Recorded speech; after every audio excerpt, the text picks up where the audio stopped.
मां हूं, धरती मां। मेरी आंखों के सामने अनेकों बार सत्य मिथ्या से टकराया है और इस टकराव में मिथ्या सदैव हारा है, सत्य हमेशा जीता है। किंतु विडंबना यह है कि मिथ्या ने सदा यही समझा कि पाला उसी के हाथ रहा। उसने अपनी हार बड़ी सरलता से स्वीकार नहीं की। झूठ को यह ज्ञान नहीं होता कि ईश्वर सच की ओर होता है, सच के साथ होता है। श्री विष्णु भगवान ने जब भक्त प्रहलाद को पर्वत से गिरकर मरने से बचा लिया और उसे अपनी गोद में संभाल लिया, तो मैं ये सोचकर मुस्कुरा दी कि जब दुष्ट हिरण्यकशिपु को इसकी सूचना मिलेगी, जब उसे पता चलेगा कि जाको राखे साइयां मार सके ना कोई, तो उस पर क्या बीतेगी। अशुभ समाचार, अत्यंत अशुभ समाचार। 3 बार मेरा दुष्ट पुत्र, मेरा बैरी मृत्यु के मुख में गया और जीवित बाहर निकल गया। 3 बार, एक बार नहीं 3 बार, और तीनों बार तुमने उसके मृत्यु का उत्तरदायित्व अपने ऊपर लिया था स्वर भानु, और तीनों बार तुम असफल रहे, पूर्णतः असफल। भगवान विश्वास कीजिए, सृष्टि में उससे अधिक घातक विष कोई नहीं। जो मैंने राजकुमार की खीर में घोला था, उसके जीभ से छूते ही राजकुमार को दम तोड़ देना चाहिए था। केवल कालकूट ही इससे अधिक प्रभावशाली विष था, जिसे शिव शंकर अंतिम बूंद तक पी चुके थे। मैं स्वयं आश्चर्यचकित हूं कि राजकुमार प्रहलाद बच कैसे गया। वो बच कैसे गया ये मैं नहीं जानता, पर वो अवश्य बच गया, ये मैं अवश्य जानता हूं स्वर भानु। वो जीवित है, वो अभी तक जीवित है स्वर भानु, अभी तक जीवित है, अभी तक। वो मेरे ईश्वरत्व को ललकार रहा है, अभी तक उसकी विष्णु भक्ति मेरे ईश्वरत्व का उपहास कर रही है स्वर भानु। भगवान हिरण्यकशिपु का उपहास केवल तुम्हारे कारण, केवल तुम्हारे कारण स्वर भानु। धिक्कार है तुम्हें, धिक्कार। भगवान, चले जाओ, चले जाओ यहां से स्वर भानु, इससे पहले कि मेरा क्रोध तुम्हारे बचे कुचे शरीर को जलाकर राख कर दे। चले जाओ यहां से। मैं एकांत चाहता हूं, एकांत चाहता हूं।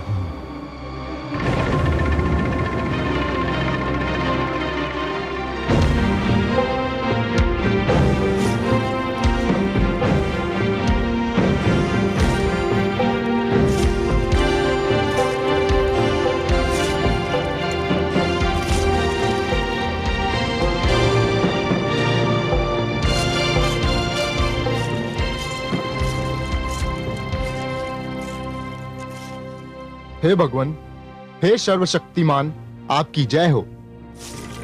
क्या है? कामरूप नरेश विप्रचित्ती पधारे हैं। विप्रचित्ती? कहाँ है वो? वे आपकी अनुमति की राह देख रहे हैं, उन्हें बुला लूं? नहीं, अरे मूर्ख, वो मेरे बहनोई हैं, मैं स्वयं उनका स्वागत करूंगा।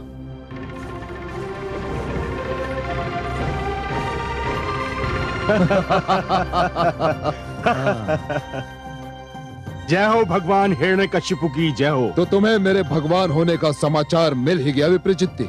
समाचार ही नहीं मिला, हमने आपको भगवान मान भी लिया है। सुंदर, अति सुंदर। पर तुम अकेले आए हो? अकेले नहीं आए भ्राताश्री, मैं भी आई हूँ। प्रणाम भ्राताश्री। सिंगिका मेरी बहन, कैसी हो? आओ। कहाँ थी तुम सिंगिका? जानती हो, आजकल मैं स्वयं को बिल्कुल अकेला पा रहा हूं। मेरे जीवित रहते हुए यदि मेरा वीरन स्वयं को अकेला पाए तो धिक्कार है मुझे। कहां थी तुम इतने दिन? तुम्हें देखे हुए कितना लंबा समय बीत गया। मैं तप कर रही थी भ्राताश्री, बहुत कठोर और लंबी तपस्या। तपस्या? किसकी तपस्या कर रही थी तुम? अग्निदेव की तपस्या भ्राताश्री, और उन्होंने मुझे प्रसन्न होकर वरदान भी दे दिया है। सुंदर, अति सुंदर। क्या वरदान मिला तुम्हें? अग्निदेव ने मुझे वरदान दिया है कि अब आग मुझे जला नहीं सकती। मैं अग्नि पर चल सकती हूँ, उसमें रह सकती हूँ, मुझ पर कोई प्रभाव नहीं होगा। अत्यंत सुंदर मेरी बहना, अत्यंत सुंदर। और वरदान पाते ही मैंने ये निर्णय किया कि इसका सर्वप्रथम प्रदर्शन मैं अपने भ्राताश्री भगवान हिरण्यकशिपु के समक्ष करूंगी। इसीलिए यहाँ मैं आई हूँ। केवल मेरे ही सामने क्यों मेरी बहना? इस चमत्कार को, इस अद्भुत वरदान को तो सारे सामंतों को देखना चाहिए और जानना चाहिए कि केवल भगवान हिरण्यकशिपु ही नहीं, उसकी बहन भी महान है, शक्तिशालिनी है।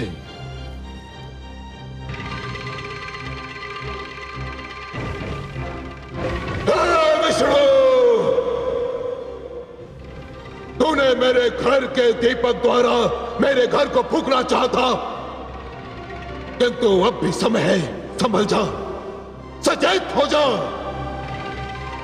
क्योंकि अब मुझे मेरी बहन के रूप में एक ऐसी ज्वाला मिली है जो तेरे देवलोक को, तेरे वैकुंठ लोक को जलाकर भस्म कर देगी। विष्णु, मैं अपने भ्राता श्री हिरण्याक्ष के वध का प्रतिशोध लेकर रहूंगा, लेकर ही रहूंगा।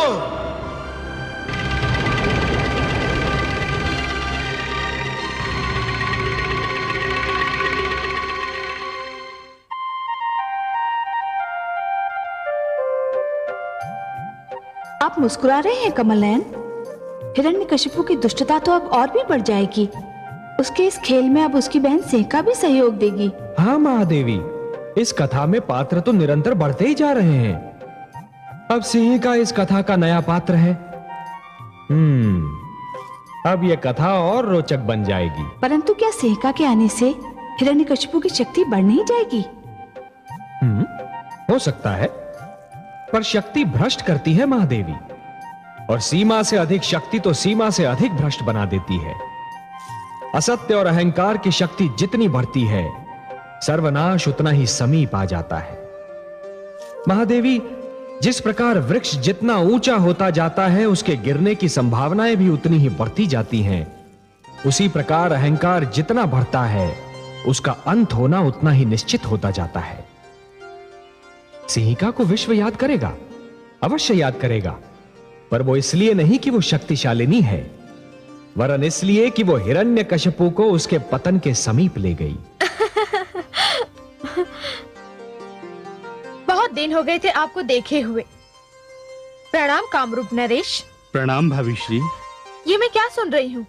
बहन सिंहिका, आप अग्नि में प्रवेश करेंगी और अग्नि का आप पर कोई प्रभाव न होगा? विश्वास नहीं होता। हाथ कंगन को आरसी क्या भाभीश्री, आप स्वयं देख लीजिएगा। आप आएंगी ना? ऐसा अद्भुत चमत्कार देखने वही नहीं आएगा जो अभागा होगा। मैं अवश्य आऊंगी। मुझे तो अभी से संध्या की प्रतीक्षा है।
क्षण भर के लिए मैं इस भय से कांप उठी थी कि कहीं अग्निदेव कोई अनर्थ न कर डालें। परंतु जो हुआ उसे देखकर अपने नेत्रों पर विश्वास नहीं हो रहा था। लग रहा था कि हम जागते नेत्रों से कोई स्वप्न देख रहे हैं। वास्तव में ये चमत्कार था। आइए स्थान ग्रहण कीजिए। भाभी श्री, अग्निदेव ने ये अभय वरदान देते हुए मुझे विश्वास दिलाया था कि मैं कहीं भी और कभी भी अपनी रक्षा के लिए इस शक्ति का प्रयोग कर सकती हूँ। महारानी, क्या आप भूल गए ये सिंगिका किसकी बहन है? भगवान सर्वशक्तिमान हिरण्यकशिपु की। भगवान, महारानी सिंगिका के रोमांचक प्रदर्शन को देखने सभी आए, किंतु राजकुमार प्रहलाद नहीं आए। क्या वो इन दिनों गुरुकुल में हैं? हमने तो उन्हें आज तक देखा भी नहीं। किसका नाम ले लिया आपने कामरूप नरेश? किसका नाम ले लिया?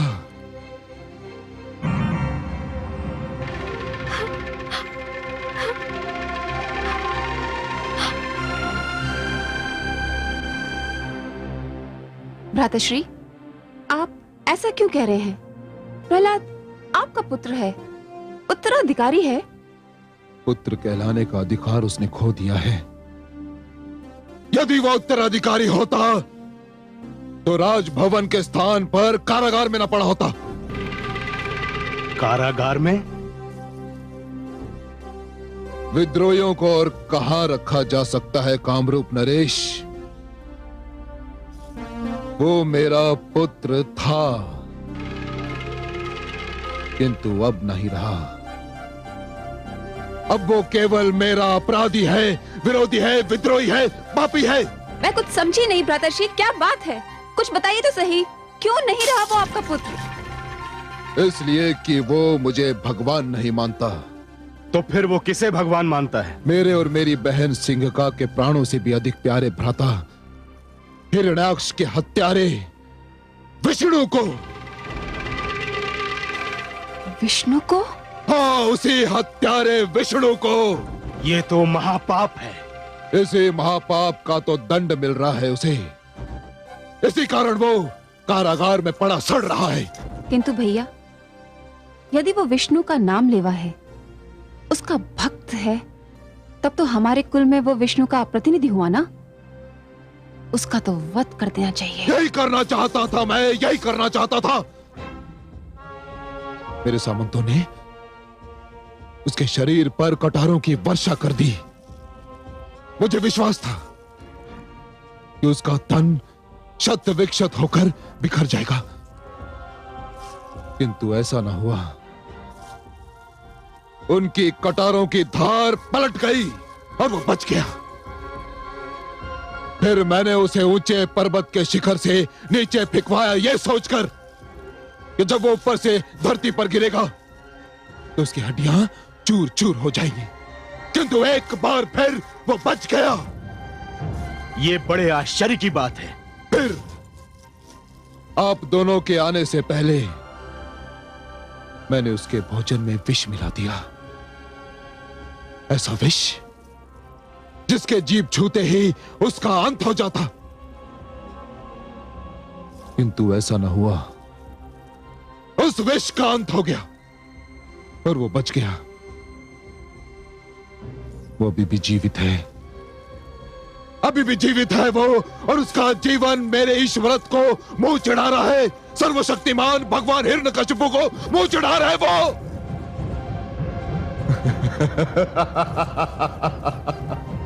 किंतु कब तक बचेगा वो मेरे प्रकोप से? एक ना एक दिन उसे मरना ही होगा, मेरे इन्हीं हाथों से, मेरे इन्हीं हाथों से। वो तो ठीक है भगवान, परंतु प्रहलाद का अंत एक नई समस्या का आरंभ भी तो सिद्ध हो सकता है। कैसी समस्या? आपके उत्तराधिकार की समस्या, आपके सिंहासन के लिए एक युवराज की समस्या।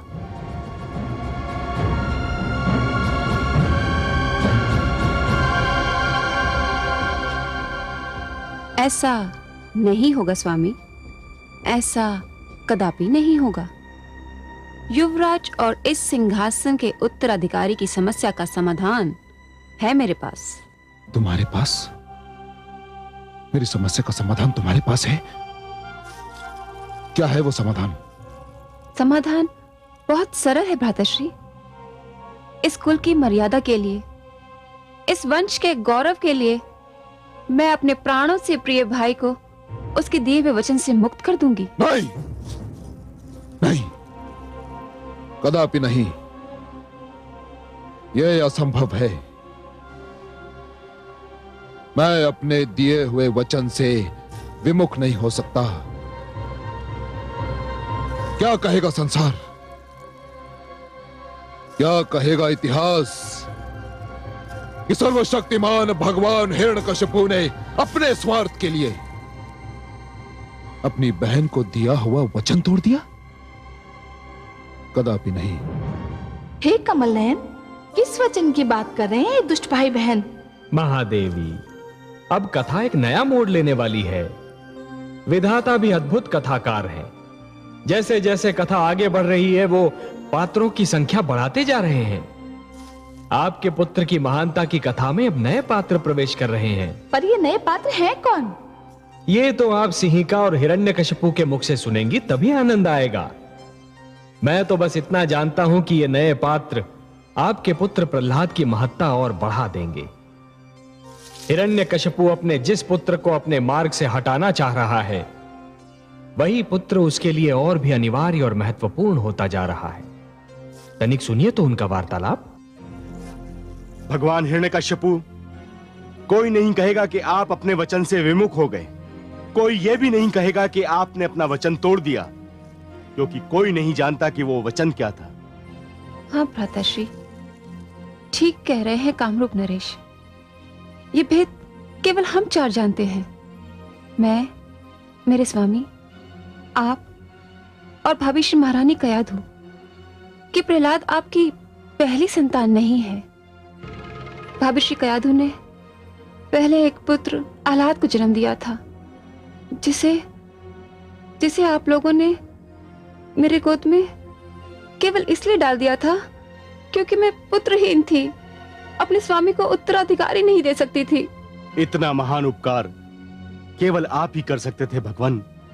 आपने हमें अपना पुत्र भी दिया और ये वचन भी कि संसार कभी नहीं जान पाएगा कि आह्लाद हमारा नहीं, आपका पुत्र है।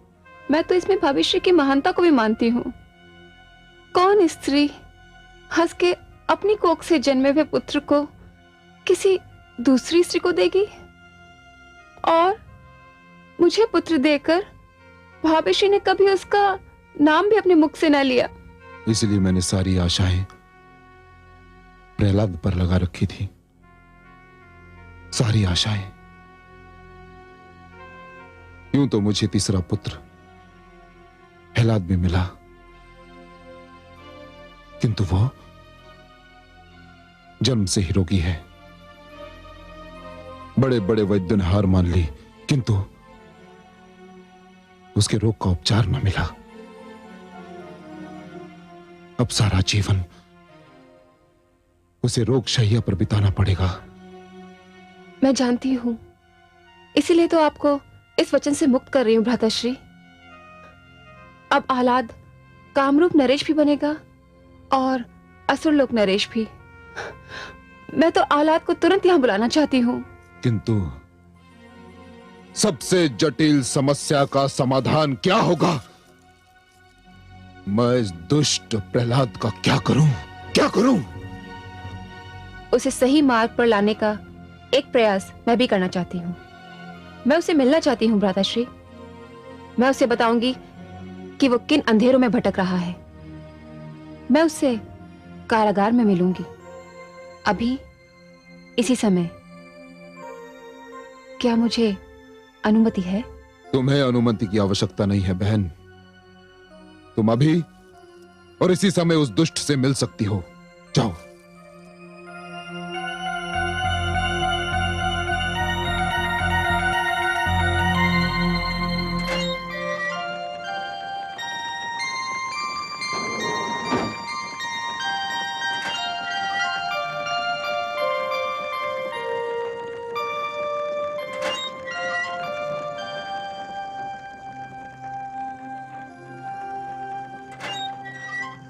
माते, मैं तुम्हारी माता नहीं पुत्र, तुम्हारी बुआ हूं। तुम्हारे पिताश्री की बहन सिंगिका। बुआश्री प्रणाम। यशस्वी भव पुत्र। आज तो जिसको देखो आप ही का नाम ले रहा था। कारागार के प्रहरी भी आपका यशगान कर रहे थे। सब यही कह रहे थे कि आपने अग्नि में प्रवेश किया और अग्नि ने आपको तनिक भी क्षति नहीं पहुंचाई, जैसे वो अग्नि नहीं शीतल वायु रही हो। मैं आपके दर्शन को व्याकुल था बुआश्री। मैं भी तुम्हें देखने को बहुत व्याकुल थी पुत्र, इसीलिए इतनी रात्रि गए तुमसे मिलने आ गई।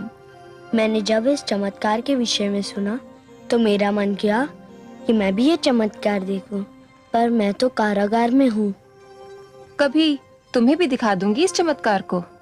ये तो मैं कहीं भी कभी भी दिखा सकती हूँ, परंतु तुम कारागार में क्यों हो पुत्र? आपको नहीं पता?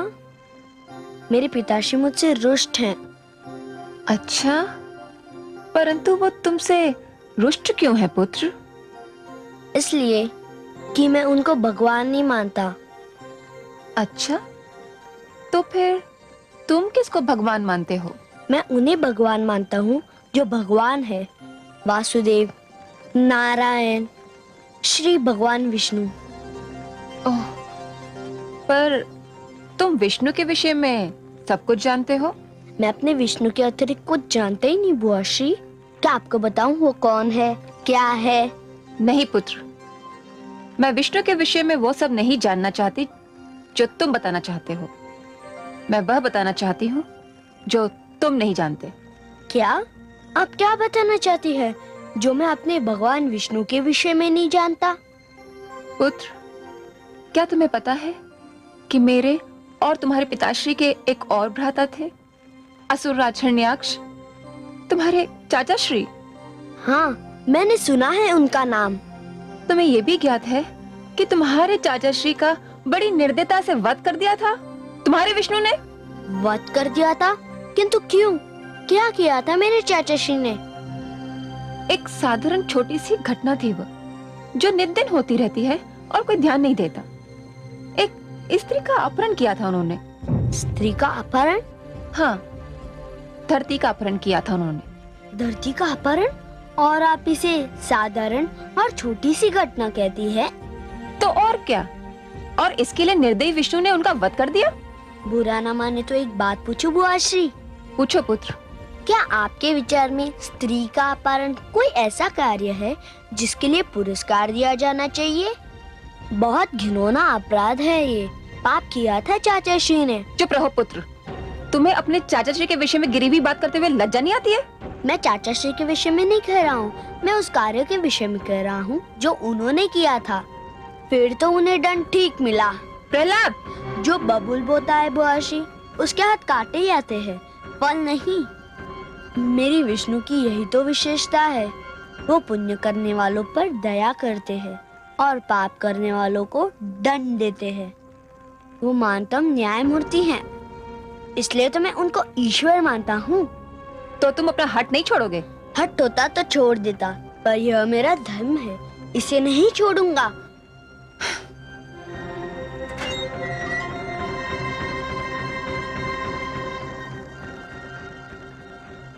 पुत्र, क्या तुम जानते हो कि तुम्हारा एक और भाई भी है? हाँ, हलाद, पर वो बेचारा जन्म से ही रोगी है। उसके अतिरिक्त भी तुम्हारा एक बड़ा भाई है, आह्लाद। आह्लाद? पर किसी ने मुझे उसके विषय में बताया ही नहीं, माताश्री ने भी नहीं। उसका जन्म तुम्हारे जन्म से पहले हुआ था पुत्र। मैं पुत्रहीन थी, इसलिए तुम्हारे माता पिता ने अपने पुत्र आह्लाद को मेरी गोद में डाल दिया और उन्होंने मुझे वचन भी दिया कि उसका नाम भी न लेंगे। यदि आह्लाद यहाँ आ गया तो युवराज तो वही होगा ना, तुमको कुछ भी नहीं मिलेगा। मुझे अपने विष्णु के भक्ति में जो कुछ मिल रहा है बुआश्री, उसके आगे ना कोई सिंहासन का मूल्य है ना राज मुकुट का। विष्णु भक्ति मेरे लिए सबसे बड़ा धन है, मुझे उसके अतिरिक्त कुछ चाहिए भी नहीं। हाँ, ये दुख अवश्य है कि मैं भ्राताश्री आह्लाद से मिल नहीं पाया। सिंहासन, मुकुट सब उन्हें मिल जाए तो मुझे प्रसन्नता होगी। भ्राताश्री हिरण्यकशिपु सत्य कहते हैं, तू सचमुच मूर्ख है। अरे तेरे सर पे काल नाच रहा है मूर्ख।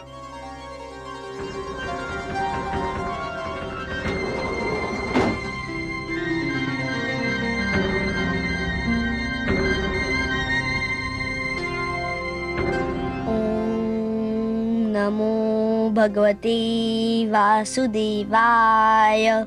देखा कमल नयन, मेरे पुत्र का अडिग विश्वास। देखा महादेवी, भली भांति देखा। आपके पुत्र के इसी अडिग विश्वास ने तो उसकी कोमल काया में सृष्टि की सारी शक्ति भर दी है।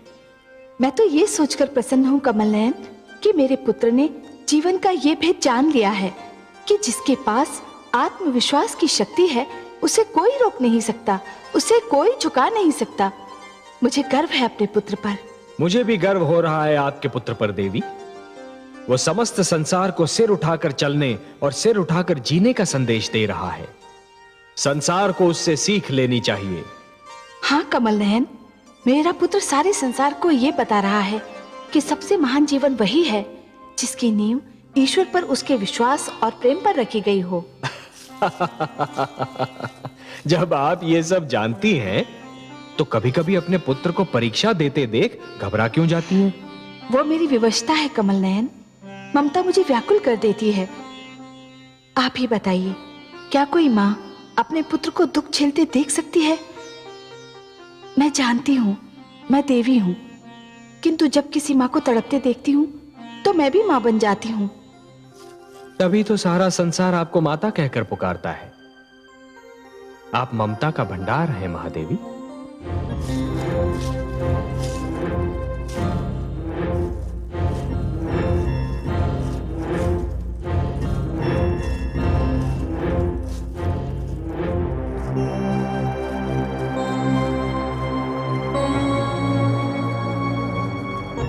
प्रहलाद तो सत्य में हमारा बैरी है, उसका तो वध होना ही चाहिए। तो तुम भी असफल हो गई। मैं जानता था, भली भांति जानता था कि वो समझाने बुझाने की सीमाओं से बहुत आगे निकल चुका है। उसके सिर पर विष्णु प्रेम का भूत सवार है, वो किसी के नहीं सुनेगा। तब तो हमें एहलाद को बुलाना ही होगा और उसे युवराज बनाने की घोषणा करनी ही होगी। हाँ, हमें आह्लाद को यहाँ बुलाना होगा, परंतु उसके लिए पहले आपको प्रहलाद को कारागार से मुक्त करना होगा। क्या क्या कहा तुमने? कि मुझे प्रहलाद को कारागार से मुक्त करना होगा, अपने बैरी को मुक्त करना होगा। कारागार से भी और जीवन से भी। ये क्या कह रही हो तुम? मैं सत्य कह रही हूं भ्राताश्री। मैं उसे आह्लाद के नाम एक पत्र देकर भेजूंगी और कामरूप में मृत्यु उसकी प्रतीक्षा कर रही होगी। 3 बार मैं ये सुन चुका हूं कि उसकी मृत्यु निश्चित है, किंतु हर बार वो बच जाता है। इस बार नहीं बचेगा, क्योंकि कामरूप में जो मृत्यु का रूप उसकी राह तक रहा है, उससे वो कदापि नहीं बच सकता। मेरा विश्वास कीजिए भ्राताश्री। सिंगिका, मेरी कुछ समझ में नहीं आ रहा है कि तुम कहना क्या चाहती हो। कामरूप में हमारी नगर के सीमा के बाहर एक भयानक सर्प कुंड है। उसमें संसार के सबसे विषैले सर्प, नाग और अजगर भरे हुए हैं। मेरे आदेश के अनुसार आह्लाद दुष्ट प्रहलाद को उस भवन में छोड़ देगा और सर्प देखते ही देखते प्रहलाद को समाप्त कर देंगे। सुंदर, अति सुंदर। अश्वमित्र, आज्ञा भगवान। जाओ और प्रहलाद को हमारा आदेश दो कि वो हमारा पत्र लेकर कामरूप जाए और आह्लाद को हमारा पत्र पहुंचाए। जाओ। जैसी आज्ञा भगवान।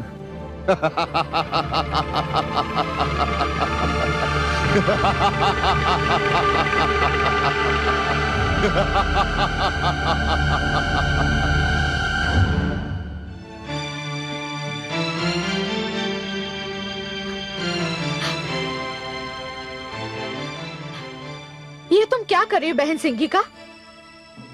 क्या कर रही हूं मैं? मेरे पुत्र के लिए मेरे स्वामी की शत्रुता क्या कम थी, जो तुमने भी शत्रुता पर कमर कस ली? प्रहलाद कोई पराया नहीं तुम्हारा, तुम्हारी भ्राताश्री का रक्त है उसकी रगों में। दया करो उस पर। उसकी रगों में हमारा रक्त अवश्य है भाभी श्री, परंतु उसके मन में हमारे विचार नहीं, हमारी परंपराओं का आदर नहीं, हमारे कुल का सम्मान नहीं। प्रहलाद हमारी दया का पात्र नहीं। बहन सिंगिका, तुम भी एक नारी हो। हर नारी के पीछे एक माँ छुपी होती है। मैं उसी माँ की दुहाई दे रही हूँ, मेरे पुत्र प्रहलाद को क्षमा कर दो।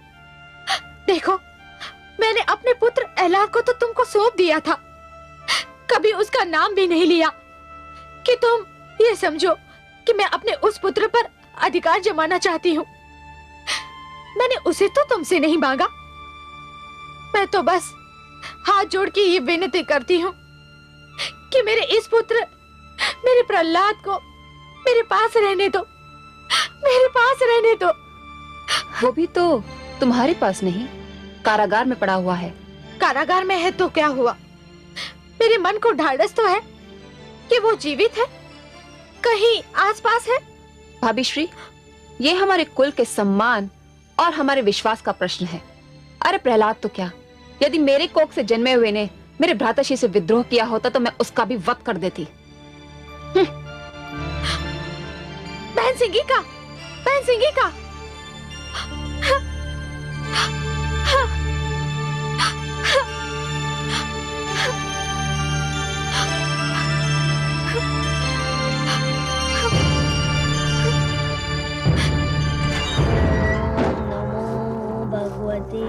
वासुदेवाय। ओम नमो भगवते वासुदेवाय। ओम नमो भगवते प्रणाम राजकुमार वासुदेवाय।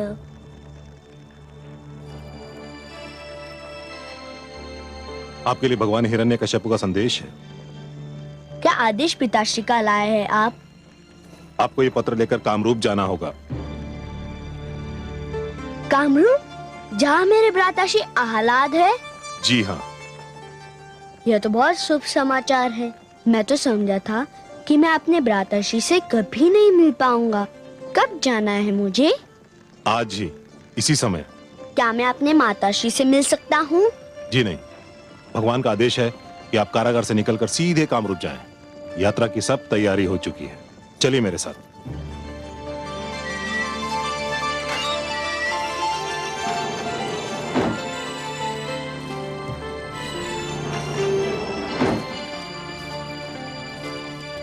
हे कमल नयन, ये सब क्या हो रहा है?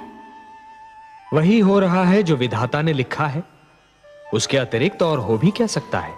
परंतु हे दया सिंधु, अब मेरे पुत्र की रक्षा कौन करेगा? अब तक आपके पुत्र की रक्षा कौन कर रहा था महादेवी? आपका पुत्र अपने बिछड़े हुए भाई से मिलने जा रहा है और दो बिछड़े भाइयों का मिलाप एक रोचक दृश्य होता है। मैं भी जानती हूँ और आप भी जानते हैं कैसा भाई है ये अहलाद। जिस प्रकार भेड़ियों में पला मानव पुत्र भी भेड़िया बनकर रह जाता है, उसी प्रकार असुरों के बीच रहकर प्रहलाद भी पूर्ण रूप से असुर बन चुका है। हाँ महादेवी, परंतु जिस प्रकार एक वृक्ष की छाया एक पथिक को कड़ी धूप से बचाती है, उसी प्रकार आपका स्नेह और आशीष प्रहलाद को कठिनाइयों से बचाएगा। आप चिंता न कीजिए। चिंता कैसे न करूं करुणा सिंधु? पहले हिरण्यकशिपु, फिर सिंहिका और अब अहलाद, मेरे पुत्र के शत्रु बढ़ते ही जा रहे हैं। महादेवी, जिसके शत्रु बढ़ते जाते हैं वो स्वयं अपनी शक्ति भी तो बढ़ाता जाता है। आपके पुत्र प्रहलाद की शक्ति प्रतिदिन बढ़ती जा रही है। आप अपने स्नेह पर विश्वास रखिए, अपने पुत्र के अडिग विश्वास पर विश्वास रखिए।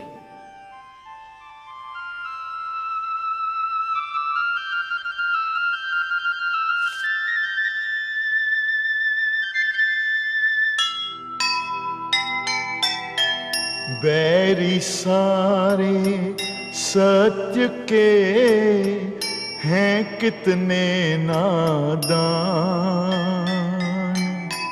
क्या कर लेंगे शत्रु जब रक्षक हैं भगवान। रात अंधेरी है मगर मन में है विश्वास, अंधियारा छट जाएगा, होगा दिव्य प्रकाश, होगा दिव्य प्रकाश। तो सुनेगा ये पुराण पाएगा सुख और ज्ञान, पाएगा सुख और ज्ञान। कर्म को ही धर्म जान, प्रेम की तू छेड़तान, प्रेम की तू छेड़तान। बीते युग बता रहे हैं, बीते युग बता रहे हैं, सत्य पथ पे चल सुजान। विष्णु पुराण